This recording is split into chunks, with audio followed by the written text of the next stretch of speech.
I have a few clients who have come to me and have no history of exercise at all. When I get these clients, I'm super excited because I know that I'll be able to introduce them to a whole new way of moving and a whole new way of thinking about their body.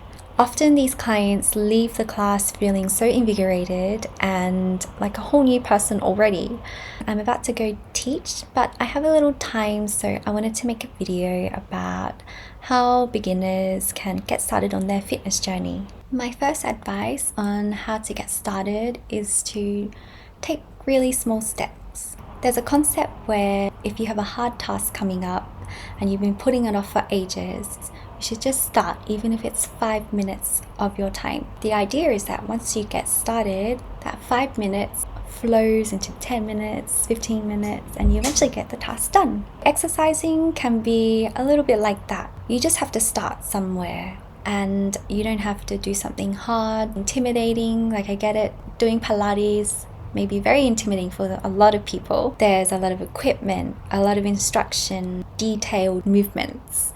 But you can just start with something that you enjoy. So start small, start easy. It can just be a 5-minute video you find on YouTube. There's so many out there. You could search up stretching videos, 5-minute cardio, 5-minute core, 5-minute glutes, anything really, and something will pop up. The more you do it, the better you'll feel, the more confidence you'll have. My second advice is to pick something you enjoy. You don't have to go all in. Just start with something you enjoy, whether it's walking your dog, going to a dance class, going hiking, or instead of driving to your favorite cafe, maybe walk there. Maybe you enjoy team sports or a yoga class, strength training. Maybe it's just easiest to get a little walking pad that you can have at home. For me, I started at the gym back in uni days, just as I was finishing high school. I did a lot of cardio, a lot of hiking. I enjoyed being out in nature, but when it came to the gym, running on the treadmill, I found that really boring. What helped was music, so I would listen to my favorite songs over and over. Eventually it became time to spice up my routine, so I added some incline, stairmaster, and eventually weights. I also started going to body attack classes. That was a different environment for me, working out with different people. It's nice to explore and see what feels good for you. My third advice on getting started is to focus on progression, not perfection. A lot of beginners will quit because they feel demotivated, they don't see fast results, they're not feeling good in their body when they work out. And all I can say is you have to stick with it. Be consistent until it starts to feel more natural and feel more aligned with you. All of the small wins will add up, and one day you're going to be in the middle of a workout and think to yourself, wow, I've come this far and I'm actually enjoying myself. Setting goals is also very important, and in physio we love to say SMART goals. SMART goals stands for specific, measurable, achievable, relevant, and timely. A specific goal in Pilates may be, I want to be able to do a teaser. A specific goal in physio may be, I want to achieve my maximum range in shoulder flexion or reduce the pain in my lower back. The goal should be measurable so you're able to track your progress. Think about how you will know if you've achieved the goal. What kind of metrics will you use? For me, I want to achieve 10,000 steps a day, and I think a lot of people have the same goal. So you can record in your journal or your calendar, did I do 10,000 steps today? And track the progress as the days and months go on. The goal should be achievable. Are you able to attain it given your current circumstances, your current resources, your abilities at the moment? What are the steps I need to do to attain the goal? Do I need someone to hold me accountable? Do I need a coach? Do I need a teacher? Do I need to attend classes, a group class where I can feel motivated with other people around me? Do I need to join a running group? Do I need to have a friend come with me for motivation?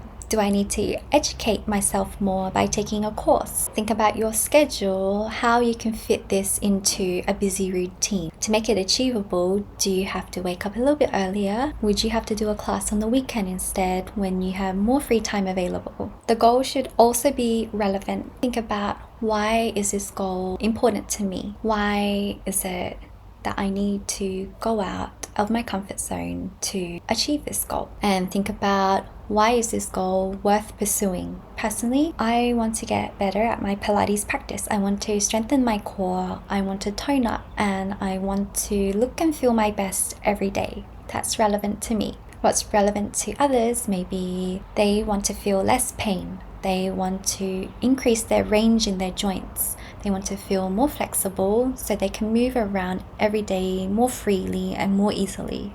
Goals should be timely, so you should set yourself a timeline and ask yourself, when do you want to achieve this goal? Do you have an event coming up and you want to achieve this goal before that certain date? Maybe your wedding is coming up, or a birthday, or a big celebration, or maybe you want to be at your strongest before you go into surgery. Setting yourself a date and then working backwards from there to create a routine is really helpful. After setting your goals, you're now ready. The next point is really important, and it's about recording your journey so that you can see how far that you've come. You may want to record the timings, the weights, the spring tension, your pace, your weight, your measurements, anything, depending on what you're measuring against.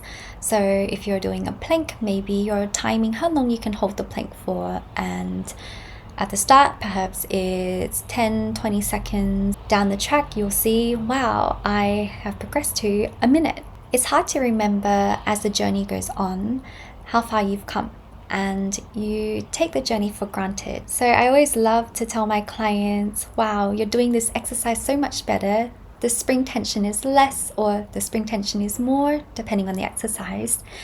And they're shocked. They think it's so easy for them now, but really, when I first saw them, they were working on a completely different set of springs. They were shaking throughout the exercise. So it's nice to remind them and remind yourself how far you've come in your journey. My final advice is to think of it as discipline over motivation. You don't want to rely on motivation where it's fleeting and it changes depending on how you're feeling on the day, how tired you are, how moody you are. You want to rely on your discipline. Set a routine and stick with it. Be consistent, and before you know it, you'll start to see small changes and celebrate those changes, celebrate the small wins.